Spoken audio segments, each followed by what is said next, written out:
21장 10절에서 23절까지입니다.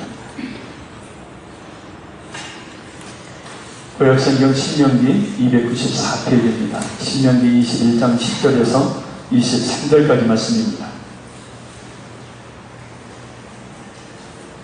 우리 같이 합독하겠습니다. 내가 나가서 적군과 싸울 때 내 하나님 여호와께서 그들을 내 손에 넘기심으로 내가 그들을 사로잡은 후에 내가 만일 그 포로 중에 아리따운 여자를 보고 그에게 연연하여 아내를 삼고자 하거든 그를 내 집으로 데려갈 것이요 그는 그 머리를 밀고 손톱을 베고 또 포로의 의복을 벗고 내 집에 살며 그 부모를 위하여 한 달 동안 애곡한 후에 내가 그에게로 돌아가서 그의 남편이 되고 그는 내 아내가 될 것이요 그 후에 내가 그를 기뻐하지 아니하거든 그의 마음대로 가게 하고 결코 돈을 받고 팔지 말지라 내가 그를 욕보했은즉 종으로 여기지 말지니라. 어떤 사람이 두 아내를 두었는데 하나는 사랑을 받고 하나는 미움을 받다가 그 사랑을 받는 자와 미움을 받는 자가 둘 다 아들을 낳았다 하자 그 미움을 받는 자의 아들이 장자이면 자기의 소유를 그의 아들들에게 기업으로 나누는 날에 그 사랑을 받는 자의 아들을 장자로 삼아 참 장자 곧 미움을 받는 자의 아들보다 앞세우지 말고 반드시 그 미움을 받는 자의 아들을 장자로 인정하여 자기의 소유에서 그에게는 두 몫을 줄 것이니 그는 자기의 기력의 시작이라 장자의 권리가 그에게 있음이니라. 사람에게 완악하고 패역한 아들이 있어 그의 아버지의 말이나 그 어머니의 말을 순종하지 아니하고 부모가 징계하여도 순종하지 아니하거든 그의 부모가 그를 끌고 성문에 이르러 그 성문 장로들에게 나아가서 그 성문 장로들에게 말하기를 우리의 이 자식은 완악하고 패역하여 우리 말을 듣지 아니하고 방탕하며 술에 잠긴 자라 하면 그 성문의 모든 사람들이 그를 돌로 쳐 죽일지니 이같이 내가 너희 중에서 악을 제하라. 그리하면 온 이스라엘이 듣고 두려워하리라. 사람이 만일 죽을 죄를 범함으로 내가 그를 죽여 나무 위에 알거든 그 시체를 나무에 밤새도록 두지 말고 그날에 장사하여 내 하나님 여호와께서 네게 기업으로 주시는 땅을 더럽히지 말라. 나무에 달린 자는 하나님께 저주를 받았음이니라. 아멘. 할렐루야. 우리 서로 인사하겠습니다. 주님의 이름을 사랑합니다. 우리 서로 인사를 합니다. 사랑의 규정들이라는 말씀의 제목으로 이 시간 은혜를 나눕니다. 율법은 구약에 됐으니까 신약시대는 필요 없다고 주장하는 사람들이 있습니다. 물론 율법은 문자적으로 곧 있는 그대로 적용하지 않아야 되고 또 지금은 문자 그대로 적용하지 말아야 될 그런 율법의 규정들이 있습니다. 그러나 율법의 정신, 곧 구약의 율법이 말하는 영적이고 또 구속사적인 그런 측면은 그대로 지금도 유효하게 적용이 됩니다. 특별히 이 율법의 규정들은 크게 하나님을 향한 개념과 또 사람을 향한 개념으로 나눠볼 수가 있습니다. 그런데 하나님께서 이런 규정을 주신 이유가 있습니다. 첫째는 하나님을 어떻게 섬겨야 되는지 알지 못하는 사람들에게 또 이 하나님을 어떻게 섬겨야 되는지를 알게 하는, 두 번째는 이웃을 어떻게 대하며 살아야 될지를 모르는 사람들에게 그 길과 방법을 제시하기 위해서 주신 하나님의 말씀입니다. 그냥 자식을 낳아놓기만 하고 어떻게 살아야 될지를 알려주지 않는다면 그것은 부모의 역할을 제대로 하지 못하는 사람이겠죠. 그러나 자식을 사랑하는 부모는 자식이 사람답게 살도록 잘 교육합니다. 따라서 율법은 하나님께서 하나님의 백성을 사랑하셔서 주신 규정들임을 우리가 알 수가 있습니다. 그런데 율법을 잘 모르게 되면 하라 하지 말라로 구성되어 있는 듯한 이런 이 율법의 명령으로 인해서 그것이 사람을 귀찮게 하는 것으로 또 그것을 이 사람을 올가매는 것으로 생각하지만 전혀 그렇지 않습니다. 율법은 우리를 사랑하셔서 하나님께서 주신 사랑의 규정임을 믿으시기를 바랍니다. 그래서 율법의 규정에 그 정신에 입각해서 살 때는 하나님께서 원하시는 축복의 길을 가요. 그런데 그 길을 얻어나게 될 때는 축복의 길이 아닌 실패의 길을 갈 수밖에 없습니다. 그래서 율법은 딱딱한 것이 아니고 우리를 올가매는 것이 아니고 우리 행동의 규약을 가져오려고 하는 것이 아니고 하나님이 원하시는 축복의 길을 가도록 만드시기 위함이에요.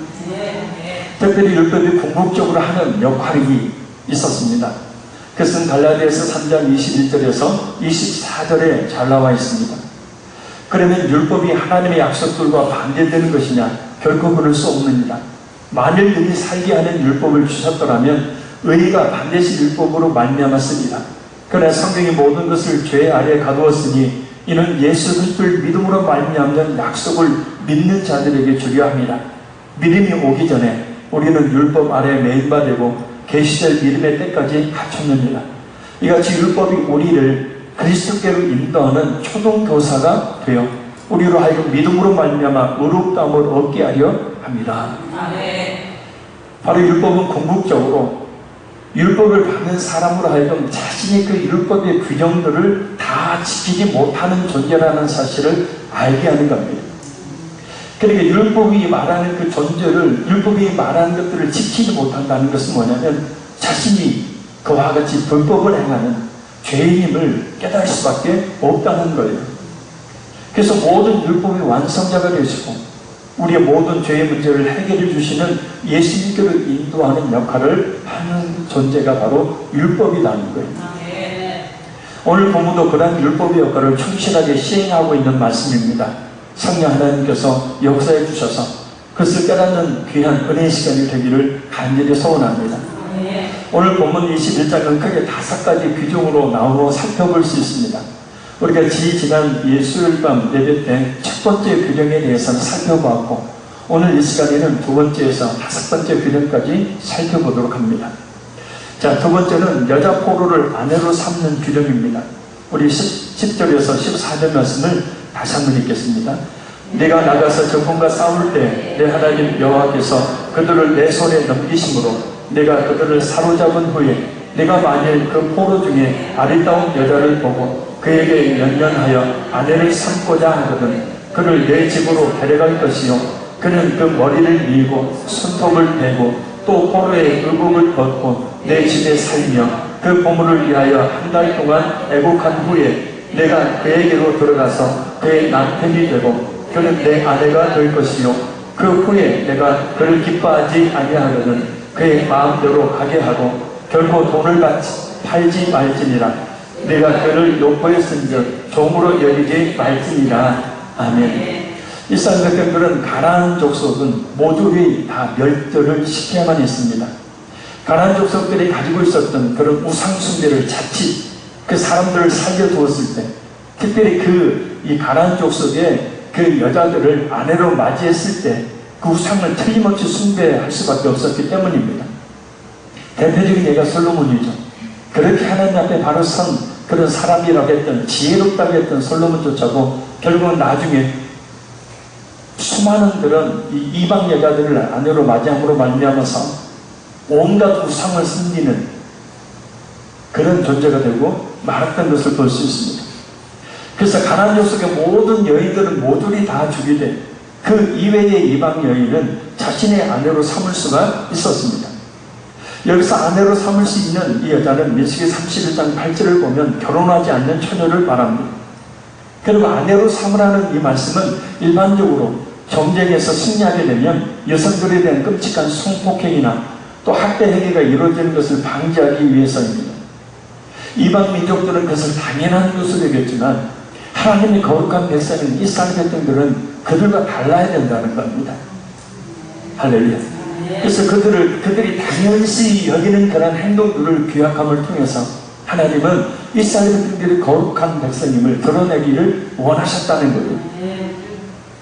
여러분, 세상 사람들이 모두 죄를 죄로 여기지 않고 행한다고 할지라도 세상 사람들이 불법을 다 불법으로 여기지 않는다고 할지라도 우리 예수님을 진실하게 믿는 우리 그리스도인들은 달라야 합니다. 항상 세상 속에서도 거룩한 하나님의 백성다운 삶을 살도록 해야 한다는 것. 이것 하나만 생각하며 살아도 성공적인 축복된 인생을 살 수 있습니다. 어떻게 하면 하나님의 자녀다운 그리스도인다운 거룩한 삶을 살 수가 있을까? 이 한 가지만 생각하며 살아도요 얼마든지 성공할 수 있고 얼마든지 하나님의 축복을 받는 삶을 살 수가 있다는 것입니다. 포로가 된 여성을 아내로 삼는 데 있어서는 조건이 있었습니다. 바로 3가지 정결의식을 갖는 겁니다. 첫째는 그 머리를 밀고 손톱을 자르라고 말합니다. 이것은 레위기 14장 8절에서 9절에 나오는 정결외식에 따른 조치입니다. 자신이 가지고 있는 이방의 그 풍속을 버리고 하나님의 언약 백성으로 개종한다는 사실을 암시하는 의식이 바로 뭐냐면 그 머리를 밀고 손톱을 자르는 겁니다. 아무리 이방 여인이지만 이방 여인이 포로로 끌려와서 아내로 이 남의 이스라엘 백성의 아내가 되려고 할 때 머리를 다 빡빡 밀어요. 참 큰 수치겠죠. 그런데 그런 과정을 통해서 뭐냐면 하나님의 언약 백성으로 이전의 옛사람을 버리고 하나님의 언약 백성으로 개종한다. 누구든지 하나님의 백성이 되려면 자신의 옛사람의 모습을 벗어버리고 하나님의 뜻에 합당하게 거룩하게 된다는 사실을 말씀하고 있는 겁니다. 둘째는 포로의 의복을 벗게 하는 겁니다. 전쟁 포로로 잡힐 때 입었던 옷을 벗는 것. 이방의 그 민족들은 대부분 이방신 생기는 그런 이 문화 속에 있었기 때문에 옷 역시도 그런 옷들을 입고 있었습니다. 그래서 그런 어떤 노예의 징표, 이전의 옛사람의 징표가 되는 그 옷을 벗게 했어요. 이것은 마태복음 22장 11절에서 13절에 있는 말씀처럼 천국 잔치에 초청된 사람들은 자신이 그 죄악된 옛사람의 옷을 벗어버리고 준비된 예복을 입어야 함을 교훈하셨던 예수님의 말씀을 연상케 합니다.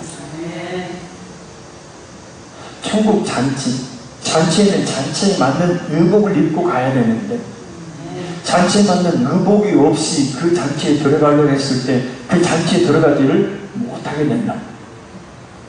저 하나님의 하늘 천국에 들어가려면 바로 우리가 옛사람의 모습을 벗어버리고 예수 그리스도의 옷을 입어야 된다는 사실을 이미 구약의 이 시대에 말씀하고 있다는 거예요. 그래서 율법의 규정들은 영적으로 보면 말이에요. 우리에게 영적인 중요한 교훈이 있고 또 구속적인 측면과 반드시 연관이 된다는 겁니다. 그래서 구약의 율법 한 조항 한 조항도 결코 버려서는 안 되고 무시해서는 안 됩니다.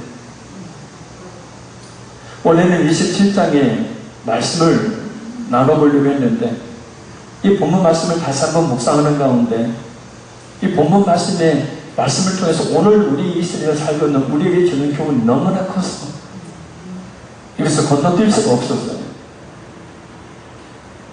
첫째는 그 부모를 위하여 한 달 동안 애곡하는 겁니다. 신명기 34장 8절과 민수기 20장 29절을 보면 이스라엘은 보통 죽은 사람을 위해서 한 달 동안 애곡합니다. 이에 맞춰서 포로를 잡아서 아내로 삼으려고 할 때 그 여인에게는 이런 한 달 동안의 애곡하는 기간을 주는 겁니다. 이유가 있습니다. 부모와 잃어버린 나라를 충분히 애곡하게 함으로 안정을 찾도록 하기 위해서이고 또 하나는 이스라엘 사람의 아내가 되어서 이제는 그 아내로 살 수 있는 마음의 준비를 하는 기간을 주기 위해서입니다. 이전의 옛사람과 단절 그리고 새로운 삶의 출발을 목적으로 주어진 기간을 말해요. 정리해보면 전쟁 포로로 잡힌 이방 여인이 이스라엘 백성의 아내가 될 경우 그녀는 과거의 이방 생활에 젖었던 자신의 옛사람의 모습을 완전히 청산해야 한답니다. 할렐루야. 그래서 우리에게 적용해보면 우리 역시도 과거 죄악에 젖었던 자신의 옛사람의 모습을 벗어버리고 새로운 피조물로 살아야 한다는 것. 순간순간 우리가 말씀과 기도가 없게 되고 쉬게 되어지면 옛사람의 모습이 우리에게서 자연스럽게 나올 수밖에 없어. 그러나 우리는 끊임없는 말씀의 힘, 기도의 능력을 통해서 우리 자신의 옛사람의 모습을 자꾸 벗어버리고 새 사람의 모습, 거룩한 모습을 자꾸 갖기를 힘써야 된다. 예수를 믿고 나서 예수 믿는 사람답게 사는 것이 그렇게 쉬운 문제는 아니에요. 그러나 쉬운 문제이기도 합니다. 우리에게 그것이 체리화가 됩니다. 말씀과 기도가 체리화가 되어지면 자연스럽게 우리는 예수님의 또 하나님의 거룩한 자녀다운 그런 거룩한 삶을 자연스럽게 살게 됩니다. 근데 이것이 체질화가 되지 않으면 이것이 훈련이 되지 않는 겁니다. 예수 믿으니까 구원받았습니다. 아멘. 구원이 확신했습니까? 아멘. 그것으로 끝나는 거예요. 끊임없이 하나님의 말씀과 기도를 통해서 우리가 훈련이 되어야, 그 체질로 우리가 바뀌어야 우리가 옛사람의 모습을 죽이고 새 사람의 모습으로 살아갈 수가 있게 된다. 그래서 이방 여인으로 하여금 그와 같은 옛사람의 모습을 벗어버리도록 머리를 밀고 손톱을 자르고 이전에 입고 있었던 옷을 벗어버려. 애국하는 기간을 통해서 철저하게 새로운 사람으로 거듭나도록 만드신 것. 말씀과 기도만이 우리를 거룩해 한다는 디모데전서 4장 5절 말씀을 잊지 말아야 합니다. 근데 문제가 있습니다. 포로로 끌려온 여인을 아내로 맞았는데 마음에 들지 않는 경우입니다. 남편이 시려하는 경우라기보다는 여인이 이스라엘 백성이 되기를 거부하고 자기 나라로 돌아가겠다고 하는 경우예요. 왜냐하면 남편은 이미 아름다운 여자를 보고 그에게 연연하여 그를 사랑해서 아내를 삼고자 하거든 이라는 말씀에서 볼 수 있듯이 예뻐서 마음이 들어서 아내로 삼고자 했는데, 그럼에도 불구하고 아내가 돌아가기를 요구하고, 그래서 그의 마음대로 가게 하고 그 여자가 돌아가기를 원한다는 거예요. 그럴 때는 돈을 받고 팔지 말라. 당시 이방 세계에서는 전쟁 포로가 된 여인을 성노리개로 삼았다가 노예로 팔아버리는 일들이 많았기 때문입니다. 이슬람 극단주의 테러 집단인 IS가, 그죠?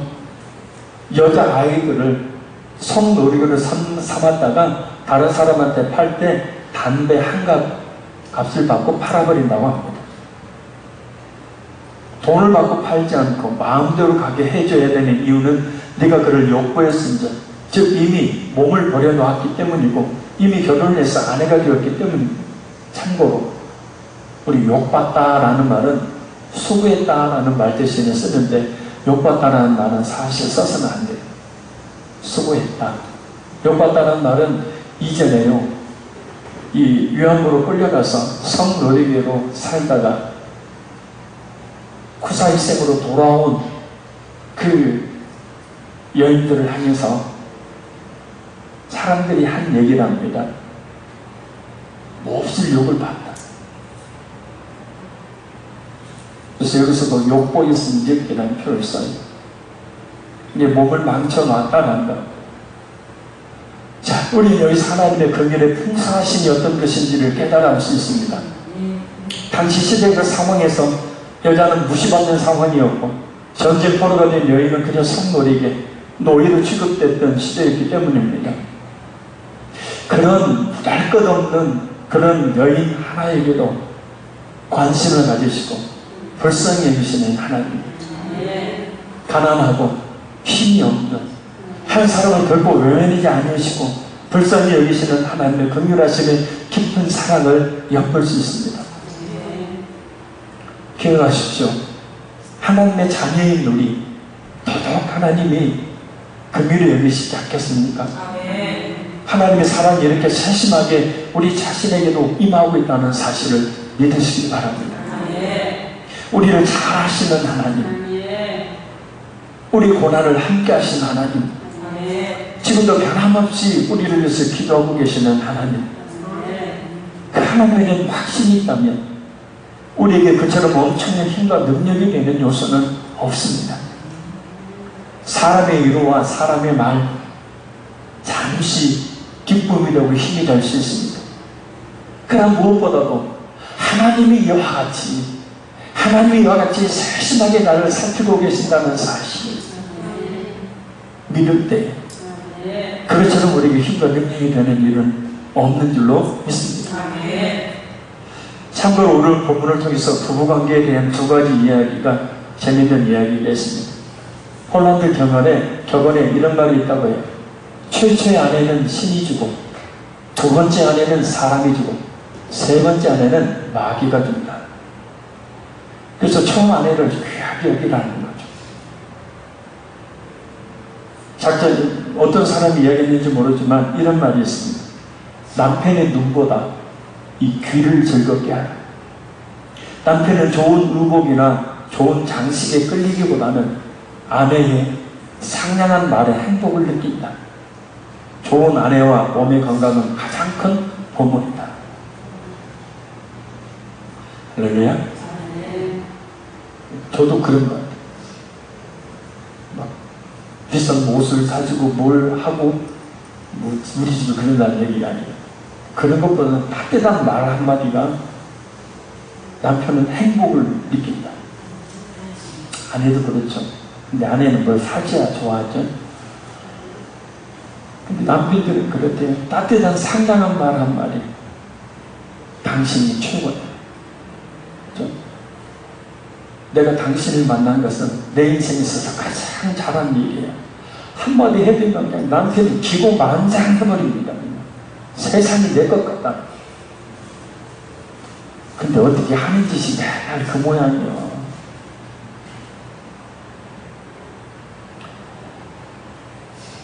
이런 그 설교를 할 때마다 느끼는 게 있습니다. 참 아멘이 없다. 참 공감을 안 한다면서.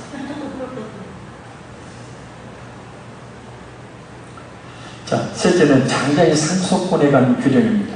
우리 15절에서 17절 말씀 읽겠습니다. 어떤 사람이 두 아내를 두었는데 하나는 사랑을 받고 하나는 미움을 받다가 그 사랑을 받는 자와 미움을 받는 자가 둘 다 아들을 낳았다 하자 그 미움을 받는 자의 아들이 장자이면 자기의 소유를 그의 아들들에게 기업으로 나누는 날에 그 사랑을 받는 자의 아들을 장자로 삼아 참 장자 곧 미움을 받는 자의 아들보다 앞세우지 말고 반드시 그 미움을 받는 자의 아들을 장자로 인정하여 자기의 소유에서 그에게는 두 몫을 줄 것이니 그는 자기의 기력의 시간이라 장자의 권리가 그에게 있음이니라. 아멘. 어떤 사람에게 두 아내가 있습니다. 그런데 먼저 살펴볼 것이 있어요. 이 말씀에서 뿐만 아니라 구약에 보면 성경에 이 일부 다처제에 대한 이야기가 많이 나옵니다. 그러나 일부 다처제는 하나님께서 주신 제도가 아니라 창세기 4장 19절을 보면 이 라멕이 아다와 실라라는 두 아내를 두면서부터 시작된 인간들이 자의적으로 만들어낸 제도예요. 창세기 2장 20절에서 24절을 보면 하나님께서 만들어주신 제도는 일부 일처제입니다. 근데 구약성경을 보면 일부 다처제 때문에 긍정적이지 못한 부정적인 이야기들이 많이 언급되어 있습니다. 오히려 싸움과 분열의 원인으로 언급하고 있는 것을 볼 수 있어요. 특히 오늘 본문을 보면 본처가 있음에도 불구하고 그 본처가 싫어서 애첩을 두었고 그 애첩이 아들을 낳았을 때 장자권을 본처의 아들이 아닌 그 자기가 좋아하는 애첩의 아들을 편애해서 그에게 주는 것은 옳지 않다라고 말씀합니다. 본문은 그런 패단을 막기 위한 규례입니다. 개인적인 사사로운 감정 때문에 정해져 있는 장자의 그 순서를 바꾸거나 장자 고유의 그 특권과 종교를 박탈해서는 안 된다는 것입니다. 왜냐하면 자녀를 생산하는 것은 하나님의 뜻 가운데 주신 것이니 장자의 권리는 바꿀 수가 없는 것이기 때문입니다. 그래서 재산을 상속할 때 장자에게 차자보다 2배를 더 주도록 했습니다. 왜냐하면 장자는 그는 자기의 기력의 시작이라 라는 말씀처럼 아비가 처음으로 세상에 심기 시작한 씨가 되기 때문이고 그를 통해서 후손들이 번성하기 때문입니다. 그래서 본처 외에 다른 아내를 둔다거나 또는 자녀를 편애함으로 엄청난 문제가 성경에 보면 많이 기록되어 있다는 것을 봅니다. 아브라함이 본처인 사라에게서 낳은 이삭의 후손인 이스라엘과 그리고 아브라함이 사라의 몸종인 하갈에게서 얻은 이스마엘의 후손, 지금의 아랍 족속들. 그래서 지금 이스라엘과 아랍 족속들의 갈등은 지금까지 계속되어 있고 전 세계 갈등의 주요 원인 중에 하나가 되고 있습니다. 다윗 여러 아내를 통해서 여러 아들들을 두어서 결국은 나중에 그 아들들 때문에 죽기 전까지 아주 심각한 그런 고통을 당하며 쫓겨 다니는 삶을 살았죠. 야곱은 요셉을 편애한 나머지 비참한 생애를 살아만 했습니다. 따라서 성도들은 하나님께서 만들어주신 일부 일처제에 순종해야 하고 특히 자녀들을 편애하는 일이 없도록 해야 합니다. 장자 상속권이죠. 오늘 본문의 재산 상속과 연관해서 에머슨이 이런 얘기를 했습니다. 재산을 나누게 될 때는 가장 예의 바른 사람도 싸운다. 재산 상속 앞에서 교회에 중직지 않으려고 하는 사람들도 한 푼이라도 더 가져가려고 서로 싸우는 그런 죄악된 본성을 그대로 드러내는 모습들이 참 많이 있습니다. 할 수만 있다면 자녀들에게 재산을 상속하지 말고 좋은 신앙을 상속해주는 것이 정말 자녀들을 축복하는 일임을 좀 믿으시길 바랍니다. 우리 자녀들은 안 그러겠지? 천만의 말씀입니다. 돈 앞에서 본성이 드러나게 되고 오히려 그것 때문에 자녀들의 관계가 멀어지게 되고 평생 척지게 살게 만든다면 오히려 그 재산이라는 것이 자녀들을 망치는 일이. 자, 그래서 재산이 좀 있어서 자녀들에게 상속하고 싶다면 법적 절차에 따라서 공평하게 해야 합니다. 최근 상속법은 이렇죠. 재산이 있으면 50%는 무조건 뗍니다. 그래서 살아있는 배우자에게 주게 되어 있습니다. 그래서 상속분이 아니에요. 그래서 상속세도 물지 않습니다. 그래서 아버지가 죽었는데 엄마가 살아계신다면 아버지 재산의 반절을 떼서 엄마에게 줍니다. 그래서 삼치분이라고 이야기를 해요. 나머지 50%를 갖고 아내와 그렇죠? 엄마와 자식들이 1.5대 1 자식들이 있다면 1대 1대 1 엄마 1.5 그 다음에 자식들이 있다면 아들, 딸 구분 없이 1대 1로 나누게 되어 있어요. 10억 중에 5억은 그건 상속이 아니에요. 그건 당연히 남아있는 엄마 거예요. 아빠, 남아있는 아버지 거고, 나머지 50%를 갖고 남아있는 엄마나 남아있는 아빠가 1.5%를 갖고 1.5대 비율로 갖고 나머지는 1대 1로 갖고. 그러니까 지금 재산 상속법에 따라서 상속을 하면 돼요. 그런데 이제 사회에 환원하거나 또 교회에 헌금을 하게 될 때 문제가 또 생깁니다. 이때는 반드시 상속자, 배우자와 상속자들의 동의를 얻어야 돼요. 동의를 얻지 못하고 아버지 마음대로 사회에 환원하겠다, 교회에 헌금하겠다 해서 10억을 헌금하게 됐는데 배우자나 자녀들이 거기서 동의하지 않으면 소송을 걸면 그 중에 50%를 가져올 수 있고 50%는 아까 뭐라고 했어요? 선취분. 또한 그 중에서 또 이 1.5%가 아니라 1.5 비율에 해당되는 것을 가져올 수가 있습니다. 그래서 실질적으로 기부를 한다고 했을 때 동의를 하게 되면 다 기부를 할 수 있지만 배우자나 살아있는 남아있는 배우자나 자녀들이 동의하지 않으면 한 25%밖에 기부를 못하게 돼 있어요. 법적으로. 법이 그러니까 거기에 따라서 하시든가 아니면 미리 동의를 다 얻어서 제 생각은 그렇습니다. 아닌 것 같은데 우리 자식들은 아닐 것 같은데 믿음 충만해서 아닐 것 같은데 아니더라고요. 일만하게 뿌리가 되니 서로 싸우고 갈라지는 일들이 얼마나 많이 벌어질지 모릅니다. 차라리 하나님 나라를 선거하는 것이 자녀들에게 축복의 계기가 된다는 것. 여러분 믿음대로 하십시오.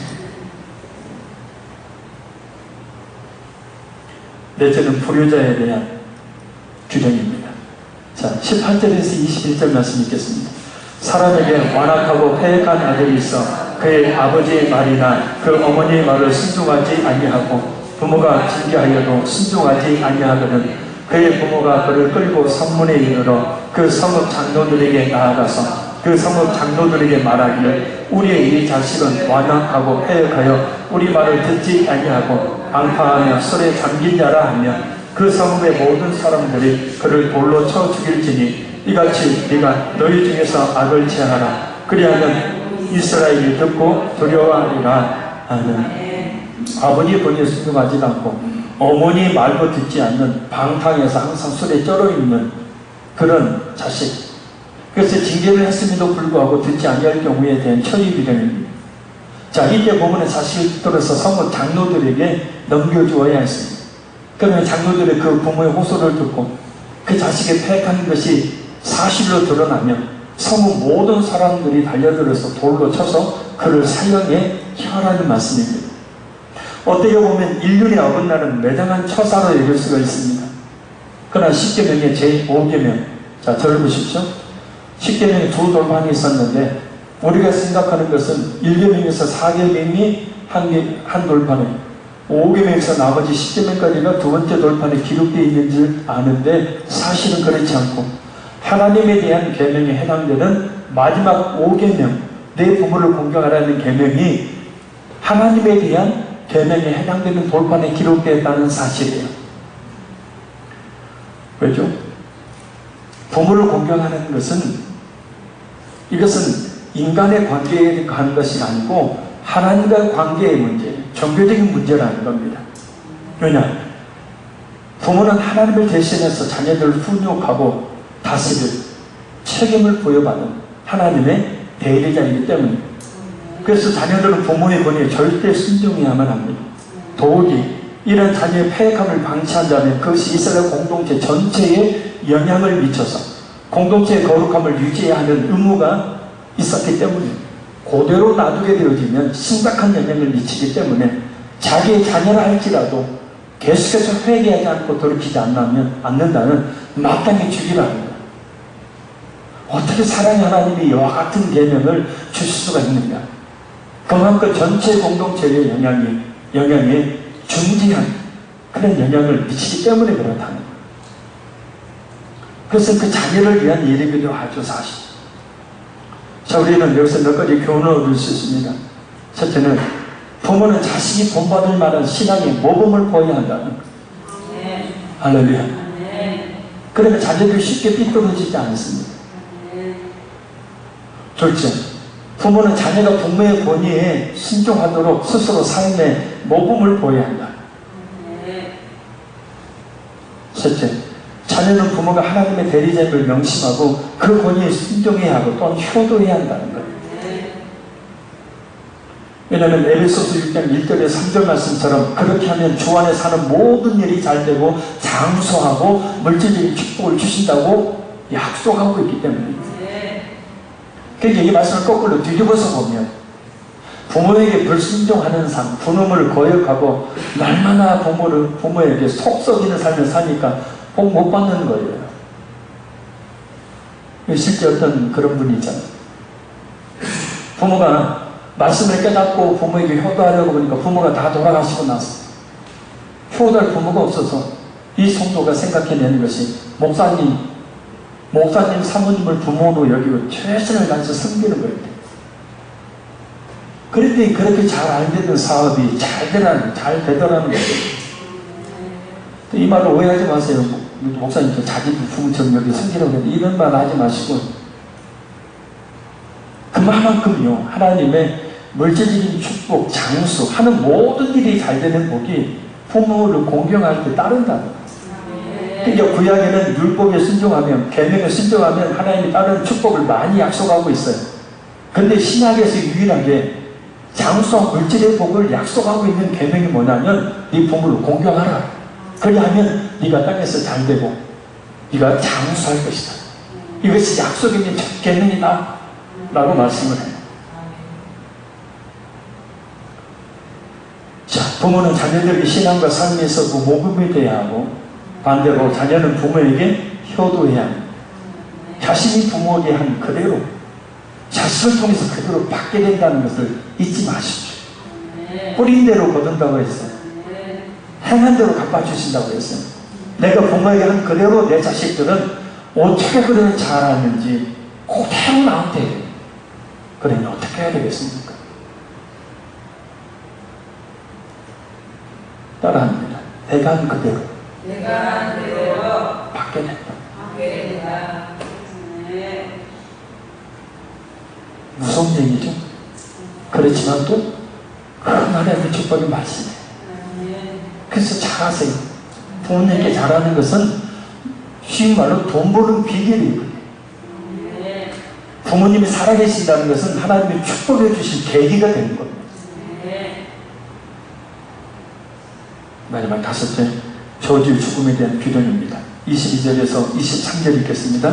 사람이 만일 죽을 죄를 범함으로 네가 그를 죽여 나무 위에 달거든 그 시체를 나무 위에 밤새로 두지 말고 그날에 장사하여 내 하나님 여호와께서 네게 기업으로 주신 땅을 더럽히지 말라. 나무에 달린 자는 하나님께 저주를 받았음이니라. 아멘.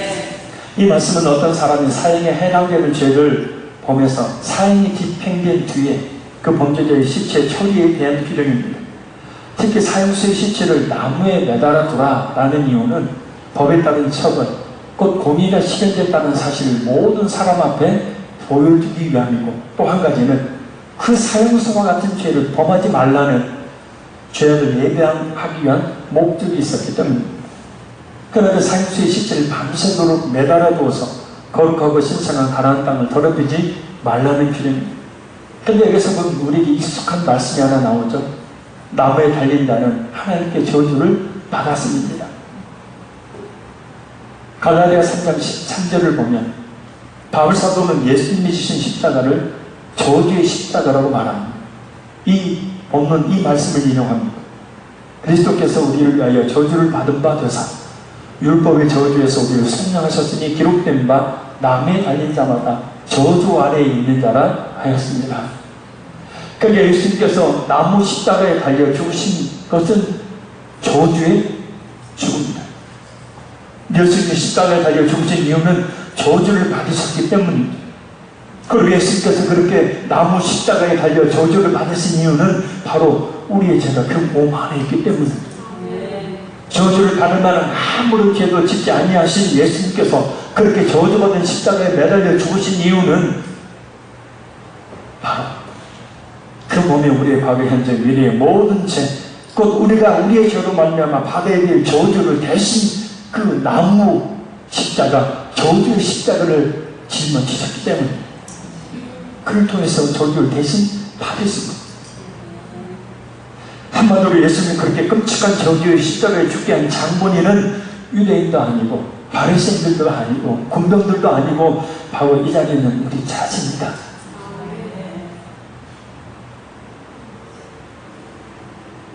예수님이 그렇게 저주의 십자가에 죽인 장본인, 그렇게 예수님이 죽게 해놓고 어떻게 나를 대신해서 죽으시고 나를 살려주신 그 예수를 위해서 살지 않을 수가 있겠느냐.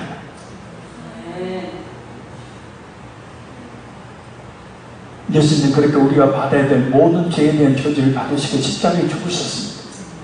그리고 그 시체를 나무 위에 밤새도록 두지 말고 그날에 장사형을 하는 이 율법의 규정을 어기지 않으려는 유대 지도자들의 허락으로 아르마대 부자 요셉에 의해서 날이 저물기 전에 마태복음에 십자가에 내려 무덤에 장사되게 됩니다.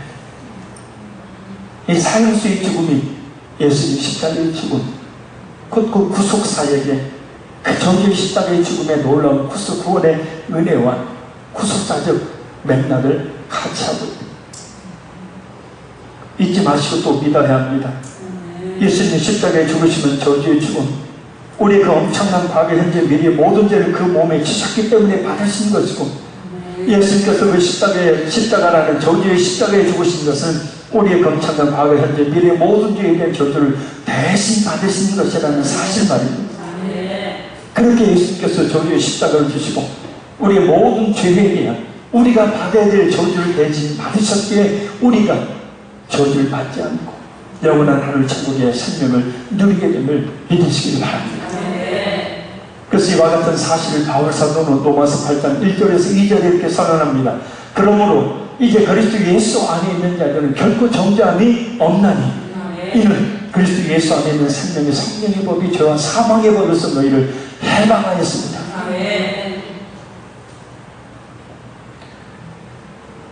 결론적으로 말씀드립니다.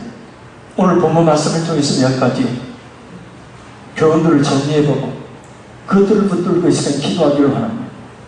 첫째는 세상 사람들이 모두 죄를 지어도 여기지 않는다 할지라도 우리 그리스도인들은 달라야 합니다. 항상 세상 속에서도 옛사람의 모습을 벗어버리고 거룩한 하나님의 백성으로 살아야 합니다. 특히 남편은 아내를 사랑하고 아내 역시 남편을 사랑해.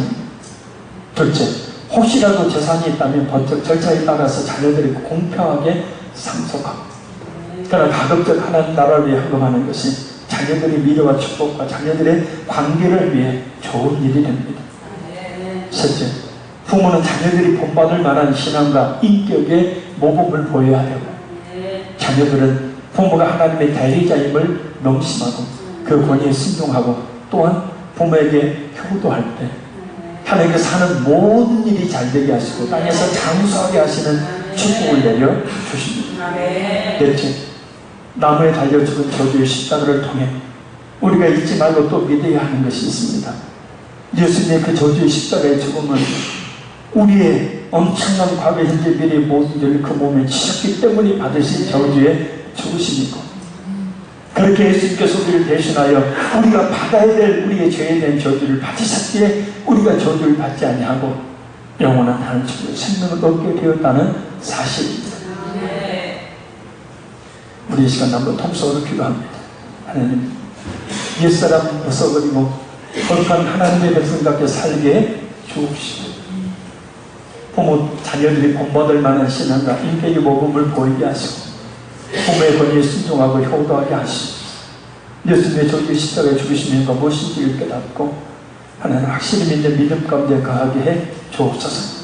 우리 주 예수님은 통성으로 간절히 부르고 기도하겠습니다. 주여, 주여, 주여.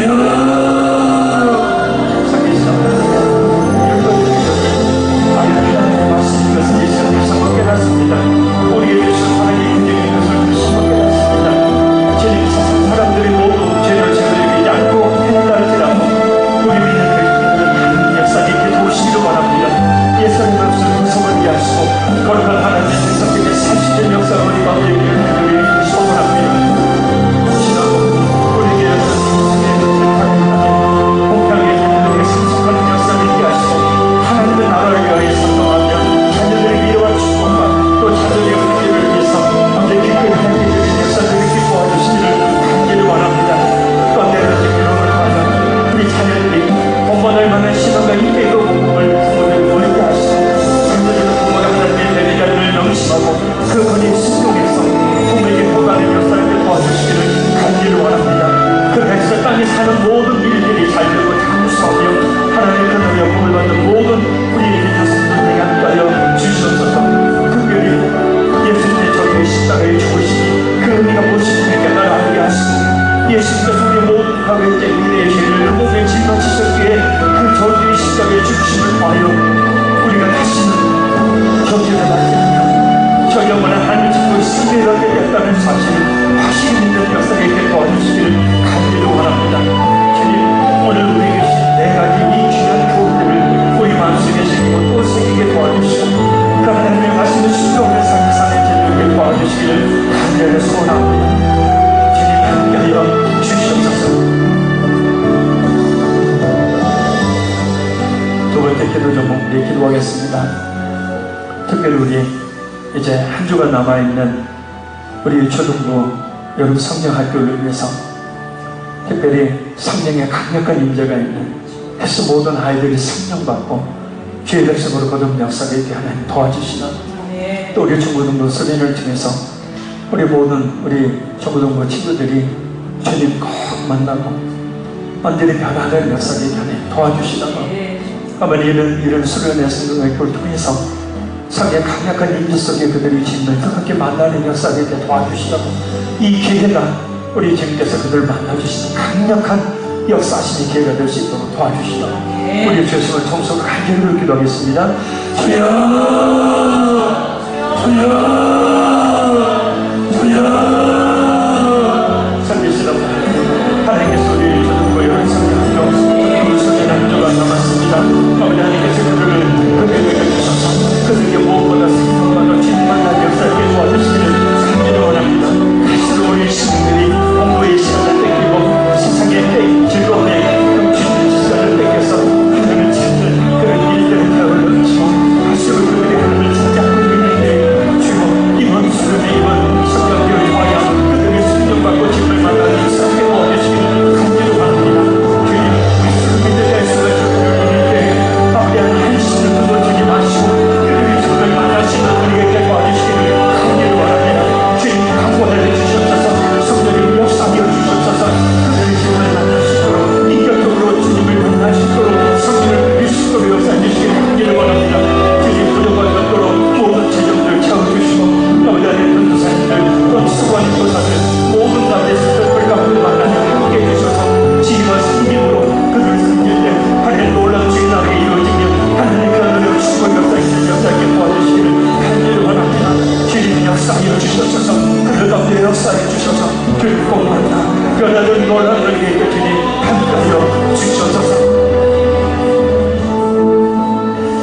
특별히 마지막 우리 이 3번 우리 가진 각박한 기도 제목이 있으면 그 기도 제목을 우리 3번 기도하겠습니다.